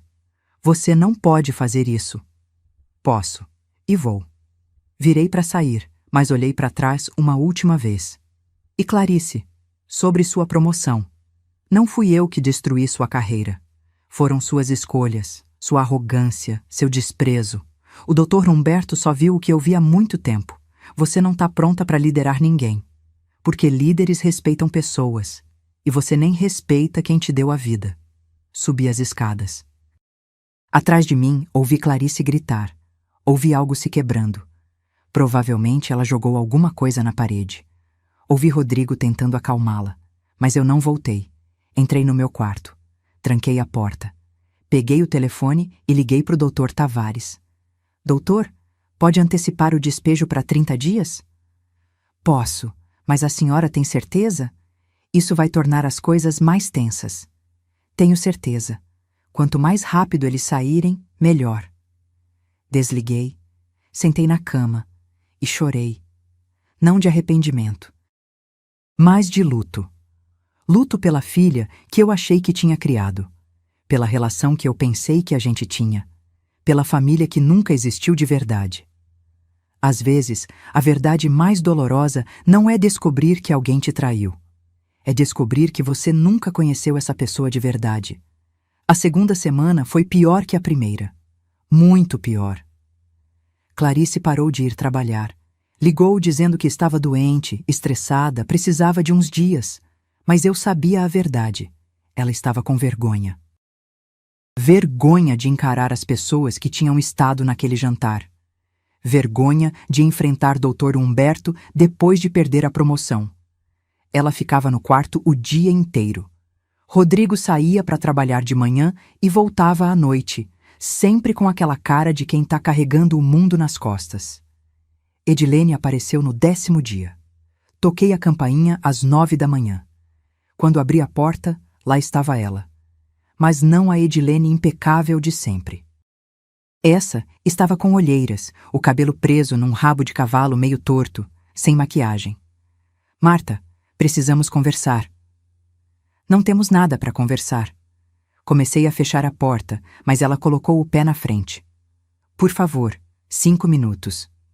Suspirei. Abri a porta. Ela entrou, olhou ao redor da casa como se estivesse vendo pela primeira vez, ou talvez estivesse vendo pela última. Clarice não tá bem, ela disse direto ao ponto. E você acha que eu não sei disso? Não, você não entende. Edilene se virou para mim. Ela não tá comendo, não tá dormindo. Rodrigo tá preocupado, eu tô preocupada. Ela hesitou. Ela disse umas coisas preocupantes. Meu estômago apertou. Que tipo de coisas? Que não vale a pena, que ela estragou tudo, que seria melhor se... Edilene não terminou a frase. Por um segundo, só um segundo, senti medo. Ela precisa de ajuda profissional, eu disse. Um psicólogo, um psiquiatra, talvez. Ela não quer. Diz que todo mundo vai ficar sabendo, que vai manchar ainda mais a reputação dela. Edilene deu um passo na minha direção. Marta, você precisa perdoar ela. Você precisa parar com isso. E lá estava. O verdadeiro motivo da visita. Parar com o quê? Com os limites? Com as consequências? Com a punição. Edilene ergueu a voz. Sim, ela errou. Eu errei também. Eu dei conselhos ruins. Mas pelo amor de Deus, ela é sua filha, sua única filha. Exatamente. Minha única filha. Que tentou me internar num asilo para roubar minha casa. Ela não ia roubar, ela ia gerenciar. Contra minha vontade, sem meu consentimento, tirando minha autonomia, minha dignidade, minha vida. Minha voz estava subindo agora. E você, Edilene, você foi a mentora disso tudo. Foi você que plantou a semente. Foi você que disse que seria melhor para mim. Então não vem aqui fazer papel de preocupada. Ela ficou vermelha. Eu estava tentando ajudar. Ajudar a quem? A mim? Ou ao seu filho que ia economizar aluguel morando na casa que ia virar deles? Edilene abriu a boca. Fechou. Não tinha resposta. Sabe qual é o problema com gente como você? Continuei. Vocês acham que podem controlar a vida dos outros, que sabem o que é melhor para todo mundo, que podem manipular, sugerir, plantar ideias e depois lavar as mãos dizendo: eu só estava ajudando. Ela estava tremendo agora. De raiva ou de vergonha, não dava para saber. Mas a verdade, eu disse, mais calma, é que você tem medo. Medo de envelhecer, medo de perder controle, medo de virar aquela velha que é colocada num asilo enquanto os filhos ficam com a herança. Então você projeta. Você olha para mim e vê seu próprio futuro. E tenta convencer minha filha de que é normal, que é o certo, que é pelo bem dela. As lágrimas começaram a escorrer pelo rosto dela. Sem som. Só lágrimas silenciosas. Você tá errada, ela sussurrou. Eu não sou assim. Então prova, apontei para a porta. Sai daqui. Deixa minha filha aprender com os próprios erros. Deixa ela crescer. Porque enquanto você tá aqui protegendo ela das consequências, ela nunca vai amadurecer. Edilene ficou parada por um longo momento. Depois, sem dizer mais nada, saiu. Fechei a porta. Respirei fundo. E foi quando ouvi o som. Vinha do andar de cima, do quarto da Clarice. Era choro. Não aquele choro raivoso de antes. Era um choro, quebrado, desesperado. Subi as escadas devagar. A porta do quarto dela estava entreaberta. Olhei para dentro. Clarice estava sentada no chão, encostada na cama, abraçando os joelhos. O quarto estava uma bagunça. Roupas espalhadas, gavetas abertas, caixas de mudança pela metade. Ela me viu, não tentou esconder o choro. Eu perdi tudo, ela disse, a voz rouca. Meu emprego, minha reputação, minha casa, tudo. Não respondi. Só fiquei na porta. Você tá feliz? É isso que você queria? Me ver destruída? Não. Minha voz saiu mais suave do que eu esperava. Não é isso que eu queria. Então por quê? Por que você tá fazendo isso? Entrei no quarto. Sentei na beirada da cama, ainda mantendo distância. Porque você precisava cair para aprender a levantar. Olhei para ela. Clarice, você passou a vida inteira com rede de segurança. Faculdade? Eu paguei. Carro? Eu dei. Apartamento? Eu comprei. Toda vez que você caía, eu aparecia para segurar. E você nunca aprendeu a se levantar sozinha. Então você me deixou cair de propósito.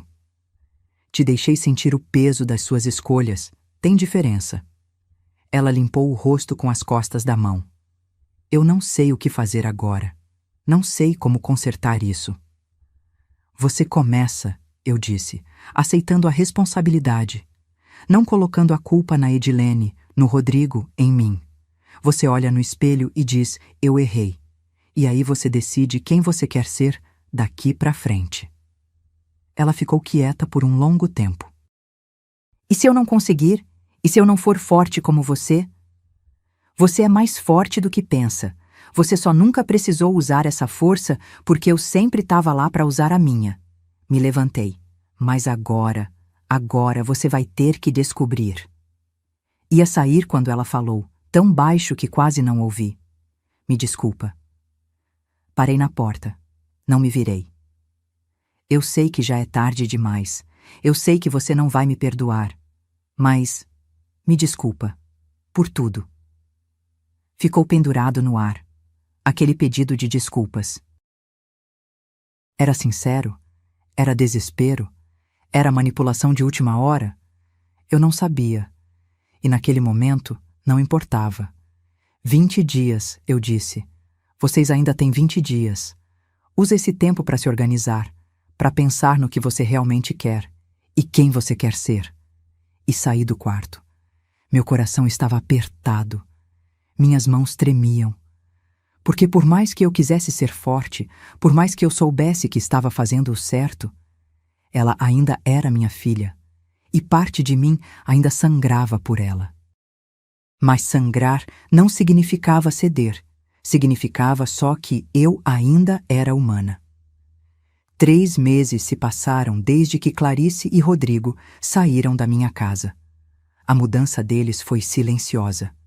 Num sábado frio de manhã, um caminhão de mudanças parou na frente. Eles levaram os móveis do quarto, as roupas, os objetos pessoais. Não levaram nada que fosse meu, nem tentaram. Clarice desceu as escadas pela última vez, carregando uma caixa de fotos antigas. Parou na porta, olhou para mim. Tchau, mãe. Só isso. Nenhum abraço. Nenhuma lágrima. Só um tchau seco. Cuida-se, respondi. E eles foram. Fiquei sozinha naquela casa grande pela primeira vez em 2 anos e meio. O silêncio era tão absoluto que eu conseguia ouvir o relógio da sala marcando os segundos. Andei pelos cômodos vazios. O quarto que tinha sido deles agora era só um espaço com marcas de móveis no chão. A sala de jantar ainda tinha aquela sensação pesada do jantar desastroso, mesmo depois de 3 meses. Sentei no sofá. Olhei ao redor. E pensei, e agora? A resposta veio mais rápido do que eu esperava. Na segunda-feira seguinte, coloquei a casa à venda. 3 imobiliárias vieram avaliar. Os valores variavam entre 1.700.000 e 1.900.000 reais. Fechei com a que ofereceu 1.850.000 e me prometeu discrição. Dona Marta, a corretora disse, uma casa como essa, nessa localização, vai vender rápido, 1 mês, no máximo. Ela estava certa, levou 3 semanas. Um casal jovem com 2 filhos pequenos. Ele era médico, ela professora universitária. Eles olharam cada cômodo com aquele brilho nos olhos de quem estava realizando um sonho. É perfeita, a mulher disse sorrindo. Dá para sentir que foi uma casa feliz.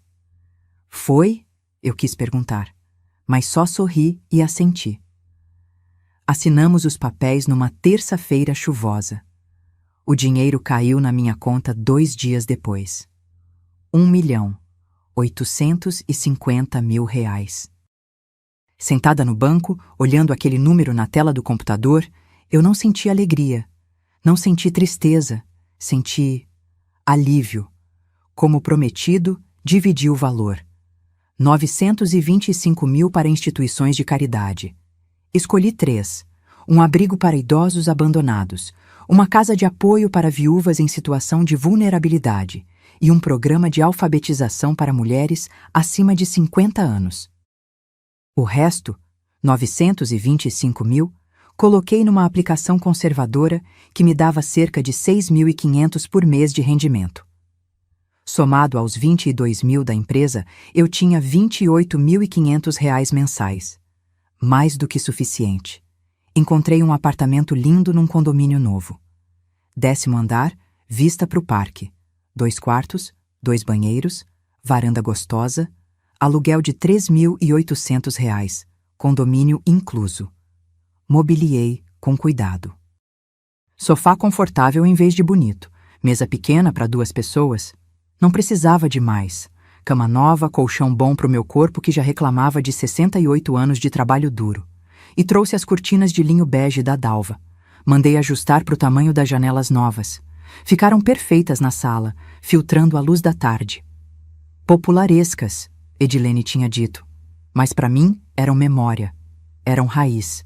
Eram a prova de que tradição não envelhece mal. Pessoas é que não sabem dar valor. Há confecções. Marta continuava crescendo.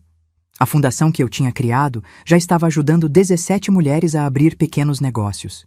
Tinha uma costureira em Campinas, uma doceira em Ribeirão Preto, uma manicure em Santos. Todas viúvas, todas recomeçando. Eu visitava a fundação toda semana, conversava com as mulheres, ouvia as histórias delas. Algumas me lembravam de mim mesma 30 anos atrás, assustadas, perdidas, mas determinadas.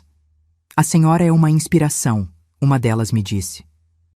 Janaína, 34 anos, 2 filhos, viúva há 6 meses. Não sou inspiração, sou sobrevivente, respondi. Assim como você vai ser. E ela foi. 3 meses depois, a pequena loja de artesanato dela já estava se pagando. Mas nem tudo eram flores. Teve dias que eu acordava no apartamento novo e esquecia onde estava. Procurava pelo corredor longo que levava ao meu quarto antigo. Estranhava o silêncio diferente. Teve noites que eu olhava para o celular esperando uma mensagem da Clarice que nunca chegava. Teve momentos que eu me pegava cozinhando comida demais, como se ainda tivesse mais gente para alimentar. Solidão tem peso. E eu carregava esse peso todos os dias. Fiz amizade com a vizinha do apartamento ao lado. Dona Francisca, 72 anos, viúva há 10. A gente tomava café juntas às tardes, conversava sobre a vida, dividia as dores da idade. Você fez certo, ela me disse um dia quando contei a história toda. Filho não é dono da gente, e a gente não é capacho deles. Mas dói, admiti. Claro que dói. Amor sempre dói quando precisa escolher entre o outro e a gente mesma. Ela segurou minha mão. Mas dor passa, arrependimento não. E ela estava certa. Um dia, 2 meses depois da mudança, eu estava no mercado quando vi Clarice. Ela estava no corredor dos produtos de limpeza, comparando preços de detergente. Vestida simples, jeans e blusa branca, sem maquiagem elaborada, cabelo preso num coque prático. Meu coração disparou. Fiquei paralisada. Foi quando ela me viu. Nossos olhos se encontraram. Por 3 segundos completos, nenhuma de nós se mexeu. Então ela desviou o olhar. Pegou o detergente mais barato, colocou no carrinho e foi embora para o outro corredor. Não falou comigo, nem acenou. Apenas seguiu. Fiquei ali parada, segurando o meu próprio carrinho, sentindo o peito apertar. Ela tinha me visto, tinha me reconhecido e tinha escolhido seguir em frente. Era o que eu queria, não era? Que ela aprendesse a viver sem mim? Então por que doía tanto? Paguei minhas compras no automático. Dirigi para casa, subi para o apartamento e chorei. Chorei pela filha que eu tinha perdido, pela relação que nunca ia ser a mesma, pela família que se despedaçou, mas também chorei de alívio, porque Clarice estava viva, estava de pé, estava fazendo compras, comparando preços, vivendo. Estava aprendendo, e talvez, só talvez, um dia ela entendesse que às vezes o maior amor que uma mãe pode dar é ter coragem de dizer não. Um ano. Um ano inteiro se passou desde aquele jantar que mudou tudo. Eu tinha me acostumado com minha nova vida. O apartamento pequeno tinha virado lar. As manhãs de café com Dona Francisca viraram rotina. A fundação estava prosperando. Já eram 32 mulheres sendo ajudadas. A confecções. Marta tinha acabado de fechar um contrato grande com uma rede nacional. Minha conta bancária estava mais saudável do que nunca. Meu corpo, surpreendentemente, também. Sem o estresse constante, minha pressão tinha normalizado.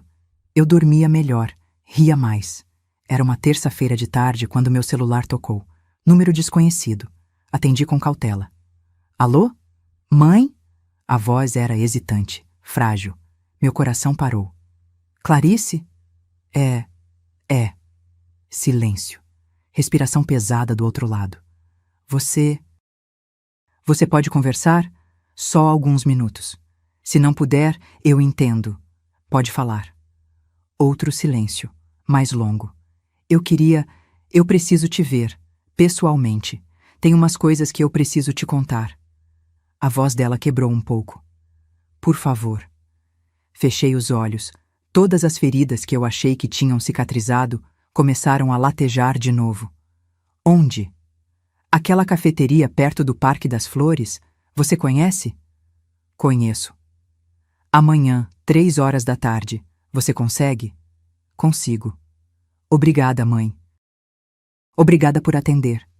Desliguei, sentei no sofá, as mãos tremendo. Dona Francisca, que estava na minha sala tomando chá, olhou para mim preocupada. Quem era? Minha filha. E... Ela quer conversar. Francisca veio sentar ao meu lado. E você quer? Não sei. Olhei para as minhas mãos. Parte de mim quer abraçar ela e fingir que nada aconteceu. Mas a outra parte... Pausei. A outra parte ainda sangra. Então vai. Ouve o que ela tem para dizer. E depois você decide. Na tarde seguinte, cheguei à cafeteria 5 minutos adiantada. Pedi um chá de camomila e sentei numa mesa do canto, de costas para a parede. Posição estratégica, podia ver a porta. Clarice chegou na hora exata. 3 horas. Quando ela entrou, levei um susto. Ela tinha mudado. O cabelo estava mais curto, na altura dos ombros. Sem tinta, deixando os fios grisalhos naturais aparecerem. Ela tinha apenas 35 anos, mas alguns brancos já começavam a despontar nas têmporas. Roupas simples. Nada de grife. Jeans desbotado, blusa de algodão clara, tênis confortável. Mas o que mais chamou a atenção foi a barriga. Ela estava grávida, uns 5 meses pelo tamanho. Nossos olhos se encontraram. Ela hesitou na porta, então caminhou até minha mesa. Oi, mãe. Oi. Ela sentiu. Colocou a bolsa no colo, depois mudou de ideia e colocou no chão, nervosa. Você tá bem? Perguntei, porque alguém precisava quebrar o silêncio. Tô. Acho que tô. Ela forçou um sorriso. Você tá diferente, mas... leve. Viver sem peso ajuda. Ela encolheu, como se tivesse levado um tapa. Desculpa, foi grosseiro. Não foi. Foi verdade. Clarice respirou fundo. Mãe, eu não vim aqui pedir para você me perdoar, nem para voltar atrás com tudo que aconteceu. Eu sei que não dá. Eu sei que eu destruí tudo. Fiquei quieta, esperando. Vim porque eu preciso te contar algumas coisas. E porque... Ela colocou a mão na barriga instintivamente. Porque eu vou ser mãe. E eu tô apavorada. Por quê? Porque eu não sei se vou conseguir. Não sei se vou ser boa nisso. E porque... As lágrimas começaram a cair. Porque eu olho para essa barriga e penso em tudo que você fez por mim. E em como eu joguei tudo fora. Ela limpou o rosto com as costas da mão, num gesto tão parecido com o meu que doeu. Depois que eu saí da sua casa, tudo desmoronou. Perdi a promoção, você já sabe. Fiquei 6 meses como analista sênior, todo mundo me olhando de lado, comentando. Foi humilhante. Ela pegou o guardanapo da mesa e torceu entre os dedos. Rodrigo e eu voltamos pro apartamento que você tinha comprado. Descobrimos que tinha IPTU atrasado de R$ 18.000. Gastamos todas as nossas economias para quitar. O apartamento tá no nome de vocês, falei. Era responsabilidade de vocês. Eu sei, mas na época eu achava que você ia continuar pagando tudo para sempre. Ela soltou uma risada amarga. Que idiota eu era, né? Não respondi. Edilene parou de falar comigo. Disse que eu tinha embaraçado a família. Rodrigo e eu quase nos separamos. A gente brigava todo dia. Ele me culpava, eu culpava ele, todo mundo culpava todo mundo. Ela parou. Pediu um copo d'água para a garçonete que passou. Aí, 4 meses atrás, descobri que estava grávida. Olhou para a barriga de novo. E eu entrei em pânico. Porque eu olhei para o que minha vida tinha virado e pensei, como eu vou criar uma criança assim? Como vocês estão financeiramente? Perguntei prática. Apertado. Muito apertado. Rodrigo ganha 10.000 no escritório. Eu voltei a ganhar 11.000 depois que mudei de empresa. Saí daquela, não aguentava mais as fofocas. Juntos, 13.000 depois dos descontos. Apartamento tem condomínio de 1.200, IPTU de 300. Sobra pouco.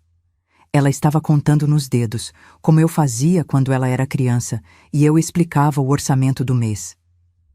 A gente vendeu o carro, os dois. Agora a gente usa transporte público. Ela olhou para mim. Igual você fazia quando eu era pequena, lembra? Lembrava. Ônibus lotado às 7 da manhã, ela sentada no meu colo, indo para a escola. E sabe o que eu descobri? Ela continuou. Que não é o fim do mundo. Não ter carro, digo. A gente economiza gasolina, estacionamento, manutenção. E eu tenho tempo para pensar no ônibus. Tempo que eu não tinha antes. Pensar em quê? Em você, em tudo que você fez. Em como eu nunca parei para agradecer. As lágrimas voltaram, mas ela não limpou dessa vez. Deixou cair. Mãe, eu fui uma filha horrível, horrível. E eu não tenho desculpa. Não posso botar a culpa na Edilene, não posso botar a culpa em ninguém. Fui eu, minhas escolhas, minha arrogância. Ela pegou minha mão por cima da mesa. Eu não puxei, mas também não retribuí o aperto. Eu tô pedindo desculpas, de verdade. Não porque eu quero que você me perdoe, mas porque você merece ouvir. Você merece saber que eu entendi. Demorou, doeu, mas eu entendi. Olhei para a mão dela segurando a minha. Era menor que a minha, mais suave, sem calos de tanto trabalho. O que você entendeu, Clarice? Que você nunca me devia nada, que cada coisa que você fez foi escolha sua, por amor, que eu transformei amor em obrigação na minha cabeça para não precisar me sentir grata. Ela soluçou. E que eu quase cometi o mesmo erro que eu jurei que nunca ia cometer. Que erro? Subestimar alguém que eu amo. Ficamos em silêncio. O barulho da cafeteria ao nosso redor, conversas, xícaras batendo, máquina de café apitando. Você vai perdoar ela? Perguntei, apontando para a barriga. Quando ela errar com você, quando ela te decepcionar. Vou tentar. Então tenta comigo também. Ela levantou a cabeça, os olhos arregalados. Não tô dizendo que a gente volta a ser o que era, eu continuei. Porque não dá. A gente não era nada saudável antes, Clarice. Eu te sufoquei com meu sacrifício. Você me sufocou com sua ingratidão. A gente tá quebrada. Mas quebrado pode ser colado. Só fica com cicatriz. Eu aceito cicatriz. Ela apertou minha mão. Eu aceito qualquer coisa se significar ter você na minha vida de novo. Respirei fundo. Olhei para ela, para minha filha, para a mulher que ela estava se tornando. Então a gente começa de novo, devagar, com limites. Você não mora comigo, eu não pago suas contas, mas a gente conversa, a gente constrói alguma coisa nova. Obrigada, mãe. Ela chorou de verdade agora. Obrigada. Apertei a mão dela de volta. Não era perdão completo, ainda não, mas era um começo. 6 meses depois, eu segurava minha neta no colo. Laura. 3,5 quilos de gente nova no mundo. Clarice estava deitada na cama do hospital, exausta, mas sorrindo. Rodrigo ao lado dela, tirando 1000 fotos. Ela tem seus olhos, mãe, Clarice disse. Olhei para a criança minúscula nos meus braços. Ela tinha mesmo. Olhos escuros, expressivos. Tomara que ela tenha sua força também, Clarice acrescentou, mais baixo. Ela vai ter a própria força dela, respondi. E você vai estar lá para ajudar ela a descobrir. Entreguei a bebê de volta para Clarice. Vi ela segurar a filha com um cuidado que eu reconhecia. O mesmo cuidado que eu tinha tido com ela 35 anos atrás. Você vai errar, eu disse. Vai errar muito. Toda mãe erra. Eu sei. Mas se você lembrar de uma coisa só, lembra disso. Respeito não é opcional. Nem quando ela crescer. Nem quando ela discordar de você. Nem quando ela te decepcionar. Respeito sempre. Clarice acenou. Sempre. Saí do hospital naquela tarde com o coração mais leve. Não estava tudo resolvido. Talvez nunca estivesse. Mas havia esperança. E às vezes, esperança é suficiente. Essa foi minha história. A história de uma mulher que precisou dizer não para ensinar o que é sim de verdade. Eu aprendi que amor sem limite não é amor, é anulação. Que família não é quem te aceita sendo capacho, mas quem te respeita sendo inteira. E que, às vezes, a coisa mais difícil e mais corajosa que a gente pode fazer é escolher a gente mesma. Se você chegou até aqui, se essa história tocou alguma coisa em você, deixe um comentário contando. De onde você assiste? O que você faria no meu lugar? Você já passou por algo parecido? E se inscreve no canal para acompanhar mais histórias reais de mulheres que escolheram a própria dignidade. Porque toda vez que uma de nós levanta a cabeça e diz, não, isso não tá certo, a gente abre caminho para outras fazerem o mesmo. E no fim, a gente não tá sozinha. A gente nunca esteve. Um abraço forte e até a próxima história.